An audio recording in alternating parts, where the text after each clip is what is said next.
Punta ako today sa library para magpa-print ng mga resume ko. So dalawang klase ng resume yung papaprint ko.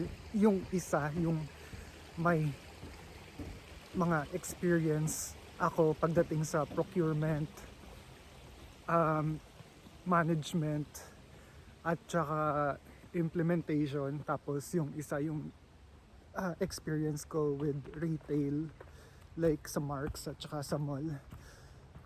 Medyo malikot yung mata ko kasi tinitingnan ko yung paligid kung may bear ba. Pero tinatry ko rin na magsalita ng malakas para marinig nila ako. Bukas may pupuntahan akong job fair sa downtown Vancouver. 10 a.m. to 4 p.m. yung job fair, pero I think makakarating ako doon ng mga 12:30 kasi nakalimutan ko, meron pala akong appointment sa dentist din bukas ng mga dulas dito. 11 a.m. naman yung appointment ko sa dentist bukas, which is nagiging makakalimutin ako pagdating sa mga schedule ko lately. Anyways, after ko mabigay yung mga yung resume ko na may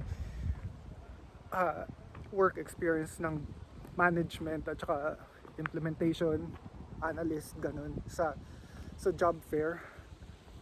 Yun yung mga work na tatargetin ko sa job fair. After nun, maglalakad-lakad din ako sa downtown para ipamigay yung mga retail at saka customer service ko na resume sa mga grocery doon or sa mga restaurant. Parang mahirap kasi paghaluin yung dalawang skill set, like dalawang magkaibang experience sa isang resume. Parang feeling ko nalilito yung mga employer. Dadahan-dahanin ko lang yung paglalakad dito dahil nakakainis. Binago ko rin ng konti yung setting ng Blackmagic app ko para medyo mas maganda yung tone or mabawasan yung pagiging grainy nitong video at saka yung shadow sa mata ko. I think okay siya. Mas okay siya ngayon. Akala ko last time hindi talaga maganda yung app, pero ngayon nare-realize ko na hindi lang ako marunong gumamit. Nakakainis tong andulas dito. Ang ganda ng wait lang, hindi ko sure kung makakakuha ako ng picture dito. Yeah, I think makakakuha ako ng picture dito. Wait lang.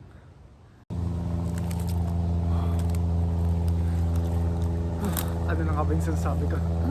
Ayun, ayokong paghaluin yung dalawang skill set ko sa iisang resume kasi depende sa ina-applyan kong trabaho, possible na yung human resources na nag-interview sa akin isipin na marami akong experiences na irrelevant dun sa position na ina-applyan ko, or possible din na isipin nila na marami akong experiences na magiging or gagawin akong overqualified naman dun sa position na kailangan nila. And that's why natutunan ko na paghiwalayin. So hindi siya pamimeke ng resume. It's just that parang sinesegregate ko yung experiences and skill set ko sa isang resume, and yun yung ipapasa ko depende sa kung ano yung trabaho na ina-applyan ko. And it worked for me in the past. Oh, wait a minute.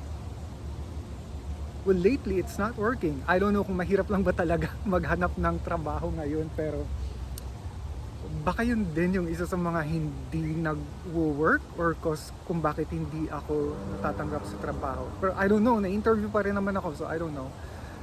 Pero ayun, ang ganda ng lighting dito. Okay, ang ganda nung mga nakuha ko na picture doon. Perfect pang thumbnail or cover photo nitong video na to, and ngayon ko na-realize na hindi nga lang rin talaga siguro ako marunong gumamit pa ng Blackmagic. So skill again, skill issue siya for video capturing or filming, and hindi siya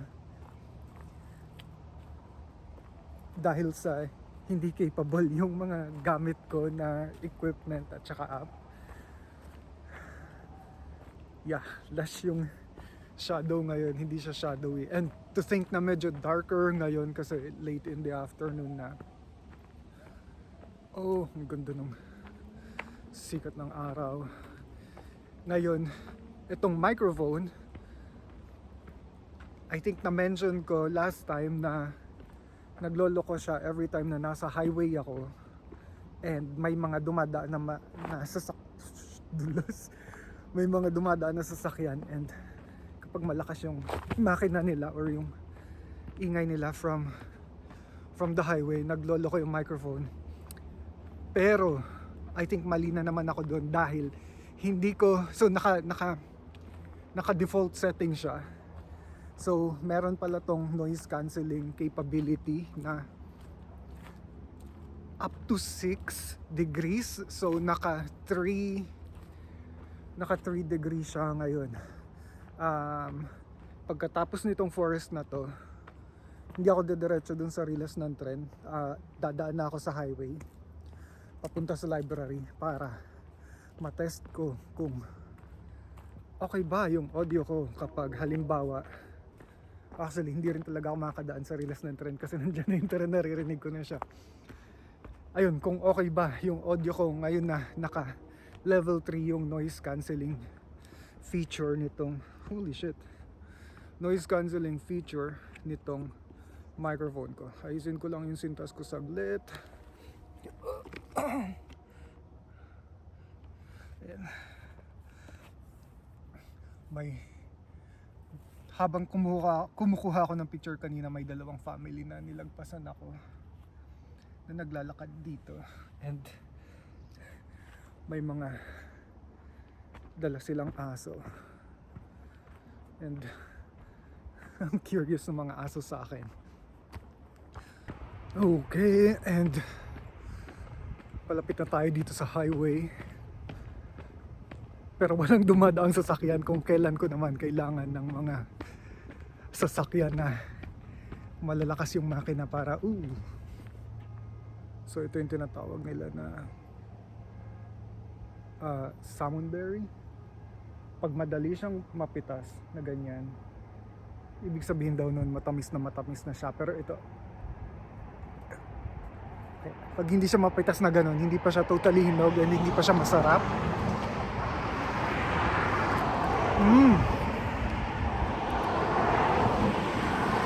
Totoo nga yung sabi nila. So,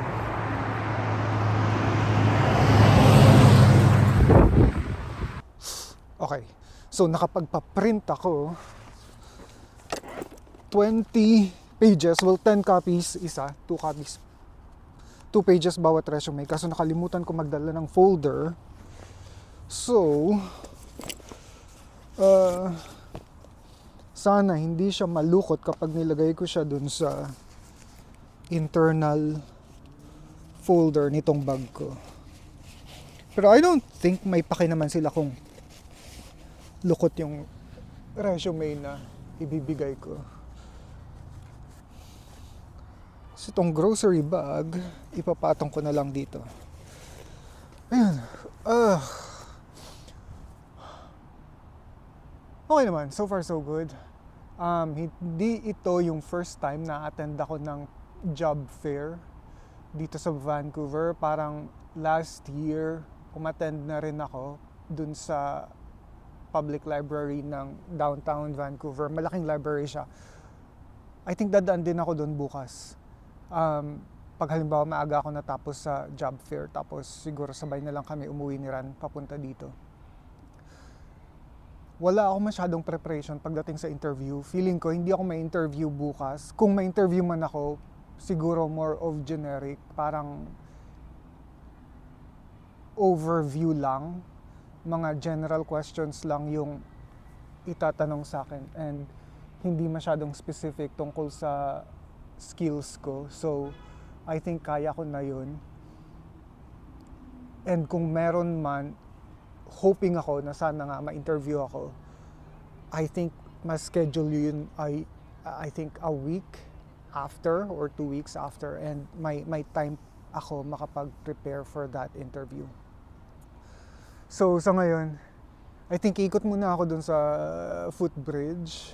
Kukuha ako ng mga magagandang picture ng sunset. And then didiretso na ako sa grocery after para magluto.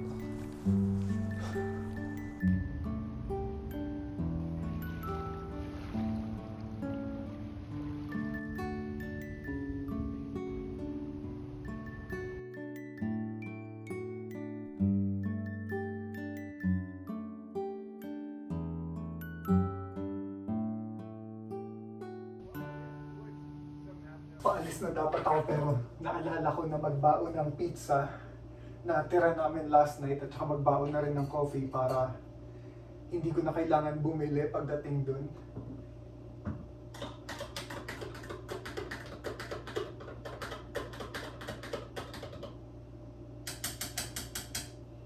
And feeling ko aabutin na ako dun ng maghapon. Gabi na rin ako makakauwi. Pero okay lang. Kaya hindi ako nag-coffee bago umalis kasi dadaan pa ako sa dentist bago pumunta ng downtown and ayokong kumain or uminom ng anything na may color bago pumunta sa dentist. Although lilinisin din naman nila yun.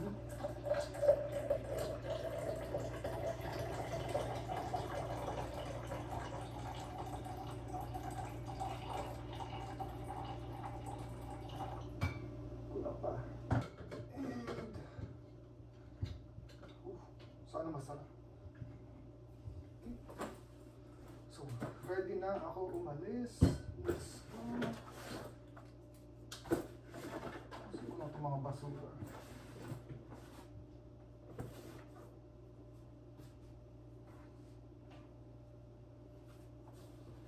Lalamig daw mamaya ng up to 13 degrees. So, dalhin ko itong hoodie ko.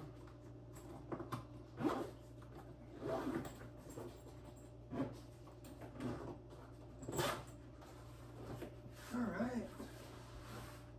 Let's go.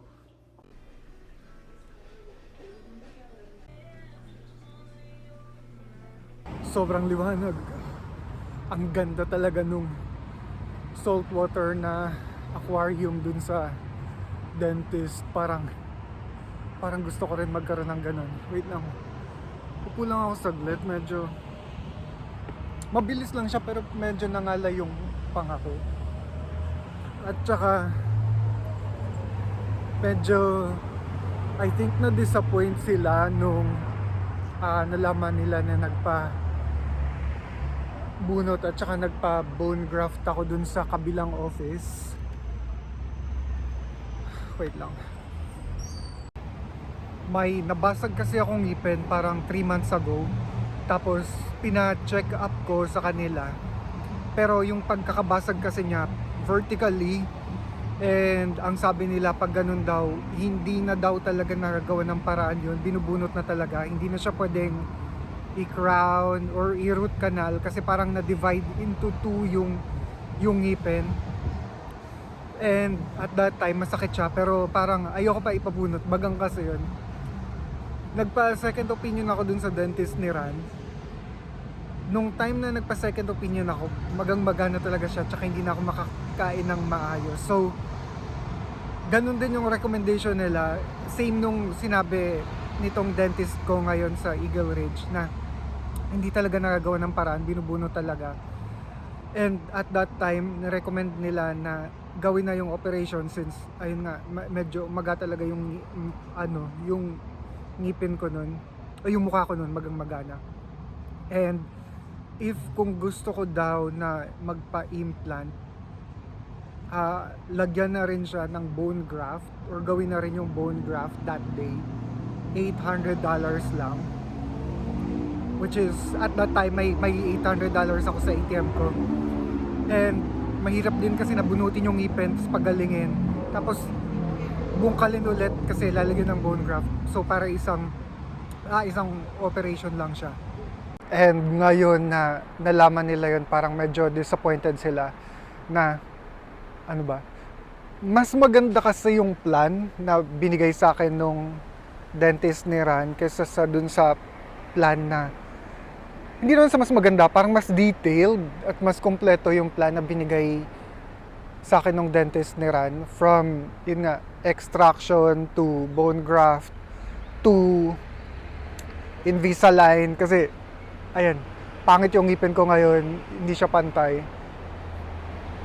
So ngayon hindi ko alam kung totally lilipat ba ako ng dentist or magstay ako sa kanila. Parang ayun nga, nalungkot siya nung nalaman niya na ayun, nagpagawa ko sa iba. Pero ayun lang, kailangan ko na umalis para pumunta dun sa job fair, and hindi ako gagamit ng gimbal kasi ayokong makakuha ng attention. Alright.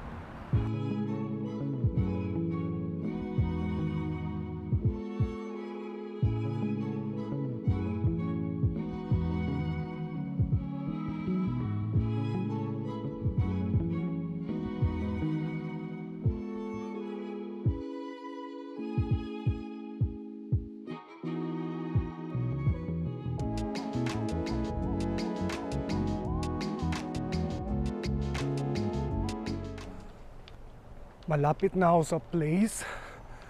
Super sunny day today, pero 19 degrees Celsius yung temperature. And ito na yung location. Hindi ko lang sure kung saan yung entrance. And mukhang wala ring tao. So, I don't know.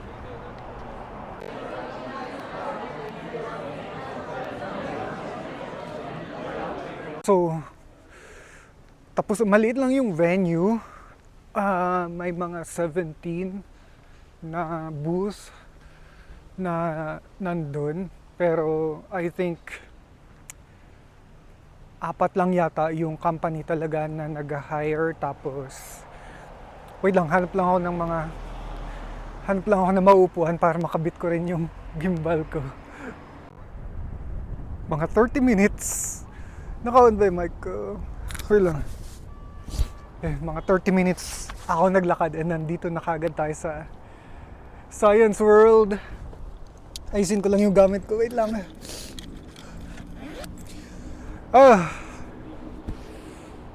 Wait lang.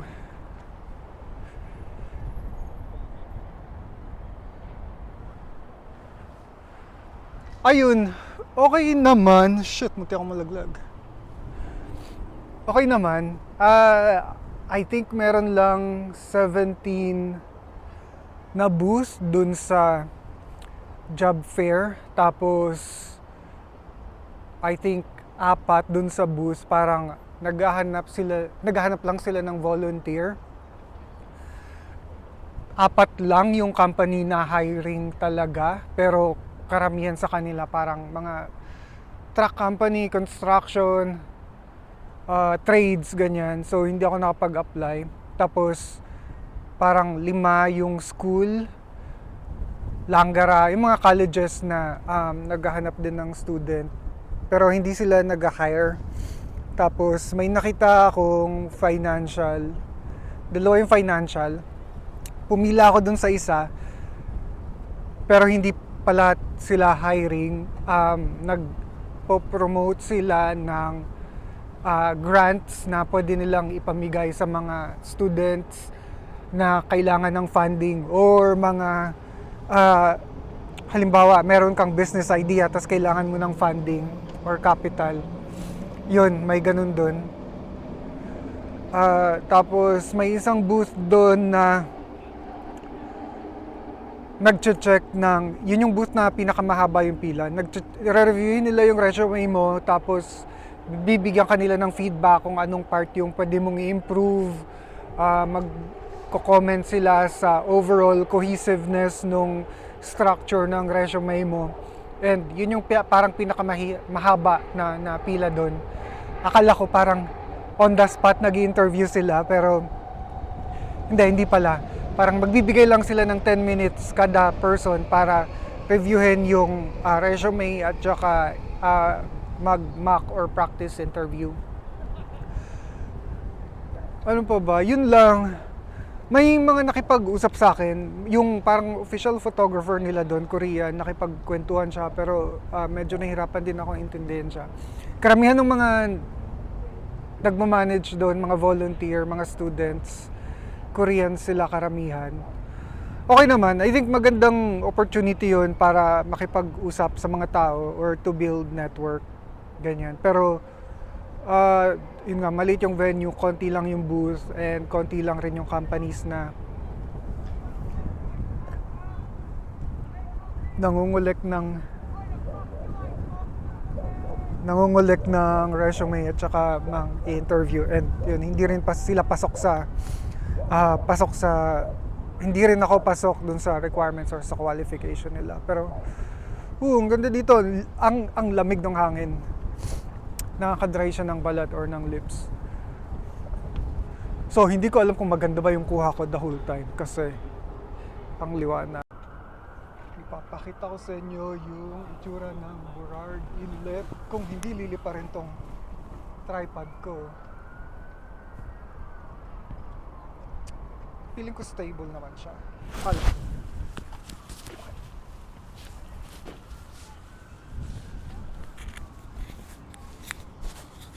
So, ipapakita ko sa inyo yung itsura ng Burrard Inlet. Ito yung Rogers Arena. Diyan ginaganap yung mga malalaking concert. Dito nag-concert si Taylor Swift. Dito rin lagi yung laban ng Vancouver Canucks. Ang ganda. Pero, ayun. Maaga pa naman. Anong oras na ba? Mag-alas 3 pa lang, maglalakad ako papunta sa English Bay. May maraming mga businesses doon. Try ko mamigay ng resume. Tapos after noon, pahinga ako saglit. Siguro kakainin ko yung baon kong pizza pagdating ko sa English Bay or sa may Cole Arbor. Ayun lang.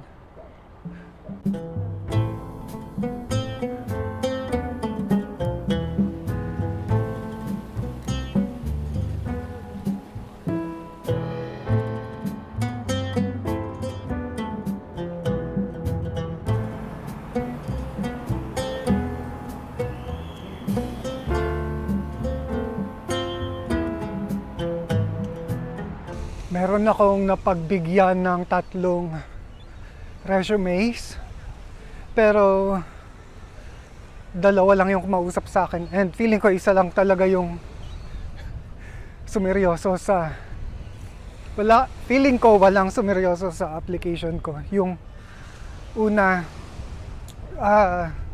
parang financial lending company, nakita ko lang na hiring sila dun sa labas ng pinto nila, so nagbigay ako ng resume, pero sinabi nila sa akin na yung vacant position is nasa Kamloops, and tinanong nila ako kung willing ba ako mag-move sa Kamloops if in case kunin ako. Sabi ko hindi, ayun nga, dahil nandito ako sa Vancouver and dito ako magstay sa Vancouver permanently. So ayun, yung sumunod is yung Korean na fruits and vegetable dito sa may, kalimutan ko ng street, Davie. Hiring sila, pero kinuha lang nung manager yung resume ko, tapos tiningnan yung resume ko, tiningnan ako, tapos sabi tatawagan na lang daw ako. So ayun, hindi ako masyado umaasa doon. Yung pangatlo, Japanese restaurant. So in-interview ako ng konti, tapos pero una tinanong muna ako kung Japanese. Nag-crash bigla yung phone ko. Yung Black Magic app pala. Pero ayun, tinanong ako nung manager kung Japanese ba ako, sabi ko hindi. Tapos tinanong niya ako kung anong klaseng Asian ako, sabi ko Pilipino ako. Tapos nagtanong siya kung marunong ko mag-Japanese, sabi ko hindi. Tapos ayun, sabi niya tatawagan na lang daw ako for another interview if needed. Pero ayun, feeling ko wala rin yun. Maaga pa rin naman, so I think maghahanap lang ako ng mapupwestuhan, tapos kakain ako saglit. Tapos iikot ulit ako pabalik naman sa kabilang side nitong inlet. So super sunny day, pero 18 degrees Celsius na lang, and bababa pa siya mamaya kapag nag-sunset na to 10 degrees Celsius. Nandito na tayo ngayon sa ito yung tinatawag nila na English Bay.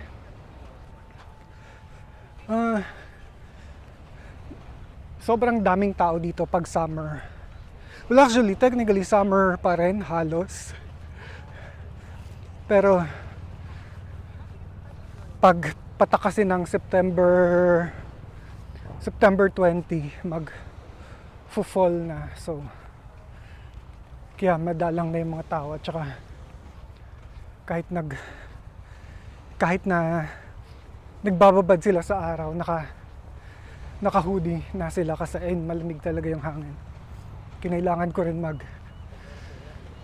lip balm kasi nagka-crack talaga yung lips ko kapag hindi ako nag-lip balm. Parang ganda dito sa English Bay. Never ko pa na-try din maglublub dyan sa tubig dahil napakalamig niyan kahit na hinog na tag-init. Dito, hindi ko sure kung saan ako dadaan kasi may naglalaro ng beach volleyball. Alam ko na, lalakarin ko to hanggang ano nga ba yung kasunod na beach? Sunset Beach. Kaso dito tayo sa daanan ng mga tao maglalakad, and ayokong gambala sa paglalakad nito habang hawak ko tong gimbal.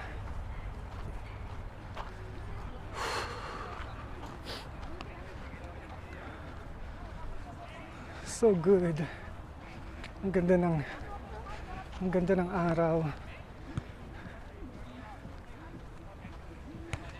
Ito yung beach volleyball area dito. So malaking competition yung beach volleyball dito sa Vancouver. Nag-host sila lagi ng mga events na beach volleyball, lalo na dun sa Kitsilano area. So yung Kitsilano, may beach din siya kung saan ko nabili itong gimbal. And actually mas malaki at saka mas malawak yung beach ng Kitsilano kaysa dito sa mga beach ng downtown Vancouver. And marami ring mga indigenous art installation dito. Katulad nitong, pakita ko sa inyo. Ayan. Hindi ko alam kung anong tawag dyan. Pero alamin ko. One of these days, alamin ko kung ano yung tawag dyan. May mga nakikita na akong puno-puno. Kaso may mga nakapwesto na. Alam ko na. Kapag halimbawa hindi crowded dun sa Cherry Blossom area, dun ako pupwesto. Kaso parang feeling ko crowded rin. Sinasabi ko na crowded ngayon, pero hindi talaga to totally crowded. Napupuno talaga ng mga tao to kapag summer.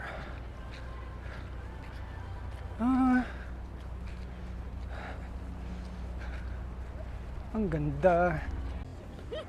Well, hindi ako nakahanap ng puno, pero Feeling ko mas maganda tong location na nakita ko. Malilim din naman siya. And tabing dagat pa. Pero wait lang, ayusin ko lang yun. Okay.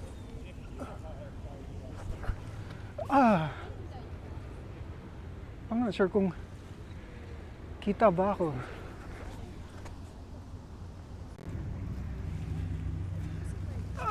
Okay, I think okay naman ako sa liwanag. Kita naman ako. Oh my God, I think huling inom ko ng tubig is kaninang umaga pa nung umalis ako ng bahay, which is around 9 or 10. And maraming mga faucet dito at saka drinking fountain. I think inom ako sa drinking fountain. Pwede ko ring refillan to, pero nandito kasi yung kape ko and ayokong itapon yung kape ko. And mainit pa rin siya. So ito yung thermos. So thermos yung brand nito. Nakbili ko siya on a discounted price dun sa pinagtatrabahoan ko dati sa Marks. And sobrang effective niya. Hindi mataas yung expectation ko sa kanya pagdating sa pag-keep ng hot drinks. Buksan na natin yung pizza. Actually, frozen to nung kinuha ko from the ref. Well, hindi siya frozen kasi hindi ko siya sa freezer kinuha. Pero sobrang malamig siya kanina. And hindi ko na siya ininit. Dinilagay ko na lang siya diretso dito sa Tupperware. And hindi ko sure kung makakain ko ba siya dahil ayaw niya magpabukas. There. And tira lang rin namin to from last night.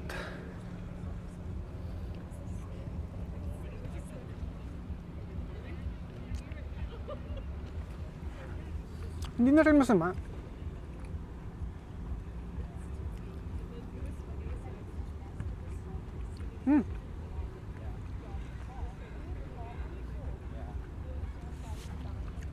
Okay naman siya.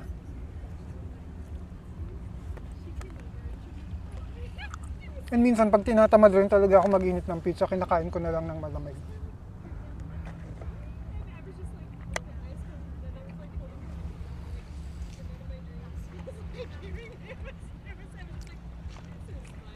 Parang medyo nag-umpisa na sumakit yung ulo ko dahil sa init.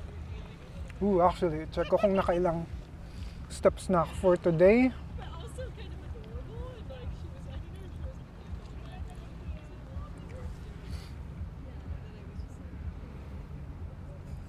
Oh my God. 24,551 steps. 24,551 steps. Yung goal ko is just 10,000 steps. Pero sanay naman ako sa ganung lakaran. Wala naman siyang kaso sa akin. Nasaan na yung babae? And feeling ko mas mauna pang sumakit yung ulo ko sa init or dahil babad ako sa liwanag kaysa sa mga paa ko kasi sanay na sanay talaga yung paa ko pagdating sa mga ganyang lakaran.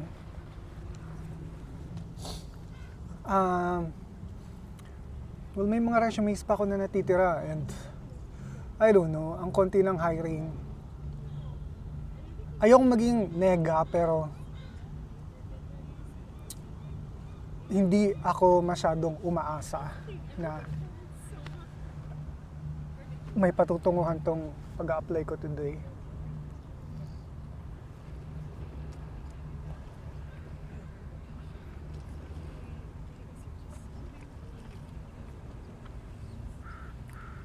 Pero ang importante, I showed up and I tried.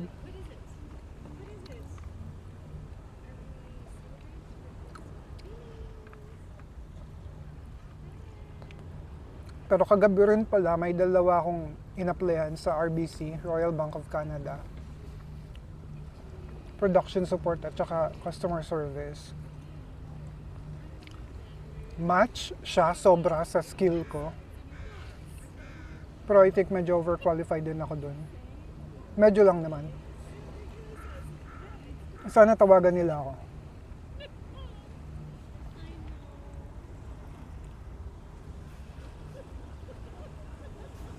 Uy.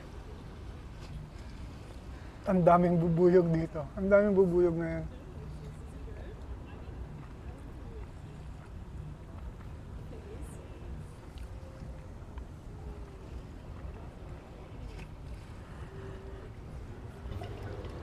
Okay. Kailangan ko na maghanap ng fountain kasi feeling ko dehydrated na talaga ako. And I think kailangan ko uminom ng gamot kasi feeling ko sasakit ng sobra yung ulo ko.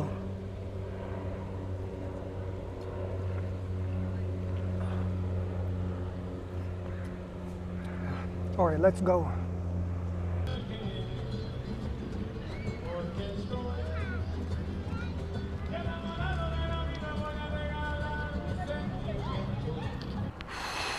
Meron pa akong napagbigyan na dalawa. KFC at saka McDonald's. Tinanggap nila yung resume ko pero ayun nga, hindi ako umaasa. Well, ayokong maging negative. Ayokong ako yung maging nega sa sarili ko. Pero ayun, tiningnan lang nila yung resume ko. Tapos yung, nakalimutan ko na kung sino yung nagtanong. Taga KFC. Tinanong kung saan ako nakatira. Pero yun lang yun, tiningnan lang yung resume ko, tiningnan ako, tapos kinuha na nila yung resume, tapos sabi, tatawagan na lang daw ako. So, alam ko kapag mga ganun parang hindi sila interesado sa akin. Or I don't know. Hindi ako masyadong umaasa, pero ayoko rin namang maging sobrang negative. So, nandito na tayo ngayon sa Cole Harbour. Ito, yung nasa likod ko, yan yung Olympic torch nung 1988 Olympics. And ito yung ang dilim na. Pero yan, paglagpas nung wait lang. Paglagpas nung dagat, yan na yung North Vancouver.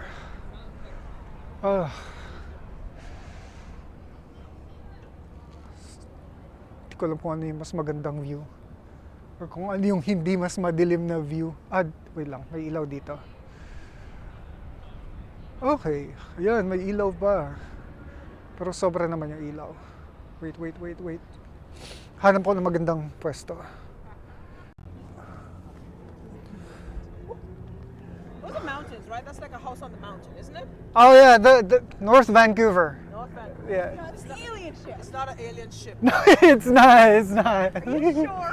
I'm telling you. Oh, those lights. I think that's Seymour, the park, the winter park where you go skiing. Like skiing. Yeah. Ah, okay. Well, there's a mountain. You're right.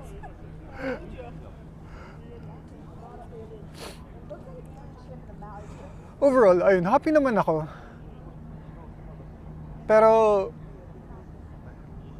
hindi ako ganun ka umaasa na may tatawag sa akin.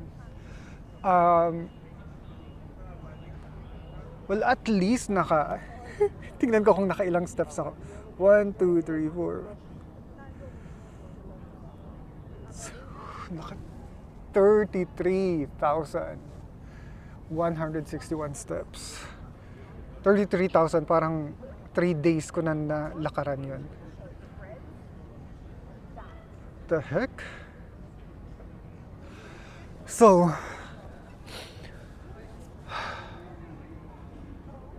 I think magfo-focus na lang ako sa pag-apply ng trabaho online sa Indeed at saka sa LinkedIn. Mas marami kasi akong mga in-applyan doon na natawagan talaga ako at saka na-interview talaga ako ng matagal at saka parang feeling ko nagkaroon talaga ako ng chance. Yung job fair, I think iba talaga yung job fair nila dito sa job fair natin sa Pilipinas. Yung sa Pilipinas, one time umattend ako ng job fair. By the end of the day, meron akong job offer. Pumirma ako ng kontrata. And during the job fair, parang meron silang medical van na dun kagad kinuha on the spot yung, or ginawa yung chest x-ray ko, yung drug test ko. So, mabilis na mabilis lang. Yung job fair nila dito, parang more of, I don't know, parang event lang siya to make connections, para makapag-network ka, ganyan. Yun yung impression ko. Parang wala pa akong na-attendan na job fair dito na parang seryoso talaga yung mga urgent talaga yung pangangailangan ng mga company na makapag-hire na parang by the end of the day, dapat meron tayong ganitong number of people na ma-hire or ma-offeran ng contract. I don't know kung may mga na-offeran ba ng contract sa job fair today. Parang feeling ko with how it was set up, feeling ko wala. Pero sana mali ako. Sa mga nabigyan ko ng resume today, siguro wala rin silang urgency na ma-fill out yung position, although may mga nakalagay sa kanilang dun sa mga pintuan nila na hiring sila. I don't think hindi ganun ka-urgent. So I don't know. Overall, hindi naman ako nagsisisi na pumunta ako dito sa Vancouver. It's still an experience.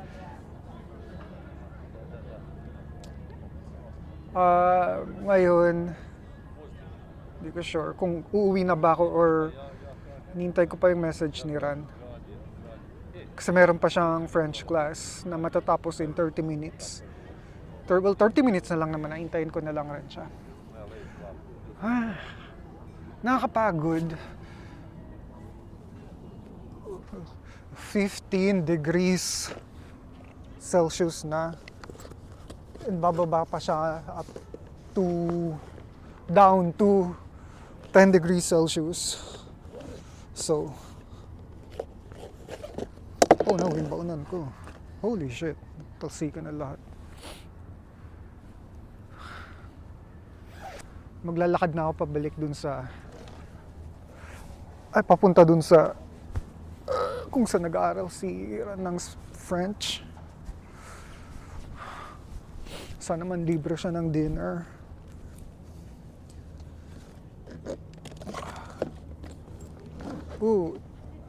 Ang ganda ng barko na. So marami ditong mga yacht na for rent. Tapos pwede kayo mag-party dun sa yacht. Merong isang dumadaan ngayon. Tingnan natin. Wait lang, baliktarin ko lang yung camera.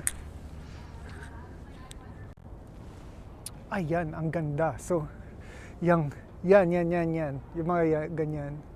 For rent yan, kung halimbawa may budget kayo, tas birthday nyo or any special occasion, pwede nyong i-rent yan. Hindi ko lang sure kung magkano. Tapos, iikot kayo sa paligid nitong Cole Arbor. Oh wait, nalilito na ako kasi hindi ito yung Burrard Inlet. Yung Burrard Inlet yung nandun sa Science World kanina. Pero ayan, ang ganda.